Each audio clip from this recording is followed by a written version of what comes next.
Le quartier de la papeterie, situé à Corbeil-Essonnes, a connu bien des rebondissements à travers l'histoire. Les multiples visages qu'a connus ce site au cours des siècles sont étroitement liés à l'histoire de l'impression du papier en France. À Essonnes, l'histoire du papier commence au XIVe siècle. La proximité géographique du département avec la capitale offre bien des marchés. En à peine un siècle, 6 papeteries vont concurrencer cet unique moulin de la basse vallée de l'Essonne. Cette production est stimulée par la demande croissante des imprimeurs parisiens qui se multiplient au cours du XVIe siècle. Pour le site de la papeterie d'Essonnes, l'histoire commence en 1736 où les Sauvades, 2 papetiers auvergnats, installent 2 moulins à papier destinés à la fabrication du papier. Bien que modernisée par des piles hollandaises, la structure n'est pas rentable et connaît alors plusieurs propriétaires successifs avant d'être rachetée par l'imprimeur Didot. Celui-ci, à qui on a confié la fabrication d'une monnaie fiduciaire de l'époque, les assignats, encourage entre 1792 et 1794 les innovations techniques pour cette fabrication très spéciale.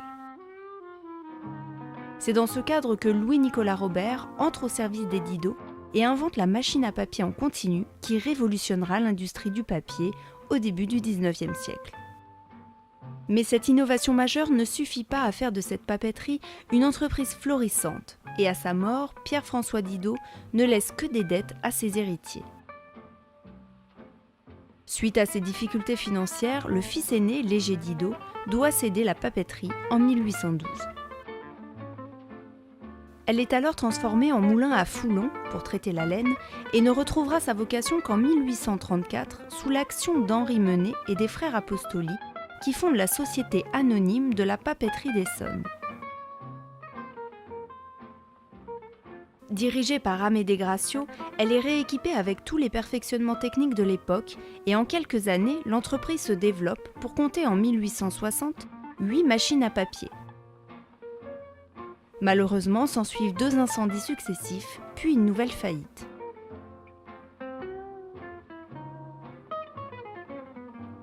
Aimé Stanislas Darblay, alors entré au capital de l'entreprise en 1853, rachète l'usine. Son fils Paul prend la direction de la société, cherchant à trouver une autre matière première que le chiffon. En effet, tout le papier de l'époque étant à base de chiffon, la production occasionnait une pénurie de cette matière première. La paille semblait être un matériau idéal. Ainsi, une unité de pâte de paille est mise en service en 1869. Darblay devient alors indépendant pour ses approvisionnements en pâte à papier et à partir de 1872, il peut vendre le surplus de production aux autres papeteries françaises. Cette expansion industrielle aura cependant ses revers. L'entreprise doit pallier les risques de pollution générés par les fours et la combustion de certains produits chimiques ou de rejet d'eau de lessivage des pâtes dans la rivière. En 1872, la société décide donc de construire au sommet de la colline séparant les 2 vallées une gigantesque cheminée de 75 mètres de hauteur pour évacuer les fumées. On l'appelle la pipe à Darblay.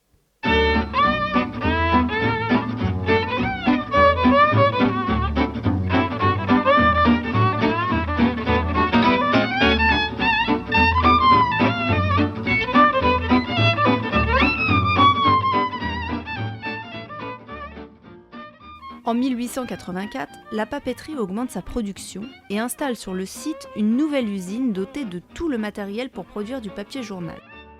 Elle détient le quasi-monopole sur l'énorme marché parisien en pleine expansion, dont celui du plus important quotidien national, Le Petit Journal.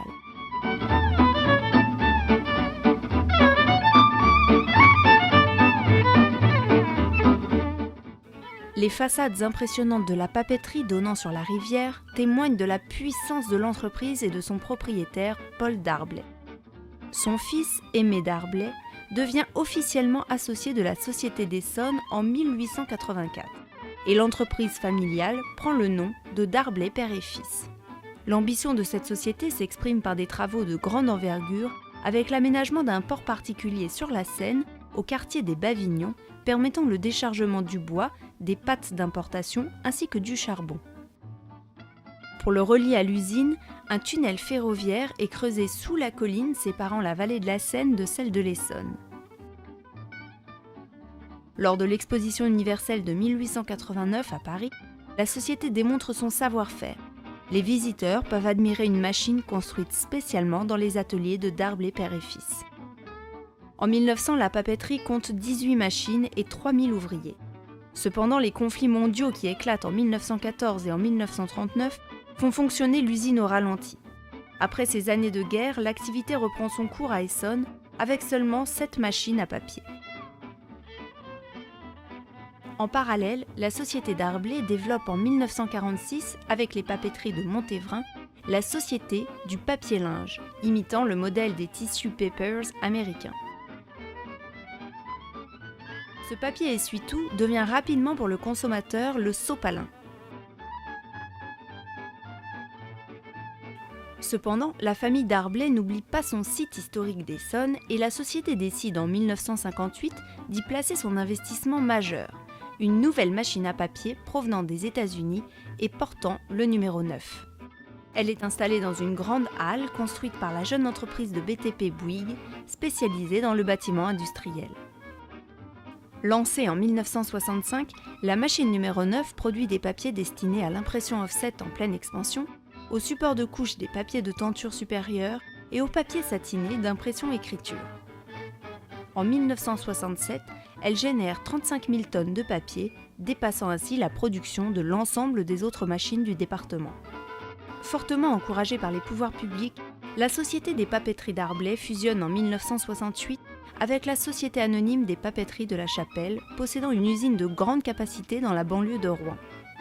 À l'issue de ce rapprochement, le groupe La Chapelle Darblay devient le principal producteur de papier journal de France et atteint une taille européenne. Avec 1100 ouvriers vers 1970, la papeterie devient la plus puissante source d'emploi de Corbeil. Mais dans les années 80, une série de conflits sociaux conduisent à la division des locaux en 2 sociétés distinctes, la papeterie de l'Essonne et la Compagnie industrielle du papier. Après une pénible survie pendant quelques années, la fermeture définitive du site intervient en 1996. Le site est laissé à l'abandon jusqu'en 2005, où il est racheté par la mairie de Corbeil-Essonnes. En 2010, la mairie vend le terrain à Bouygues Immobilier qui s'engage alors dans un projet d'aménagement ambitieux avec le nouveau quartier de la papeterie de Corbeil-Essonnes.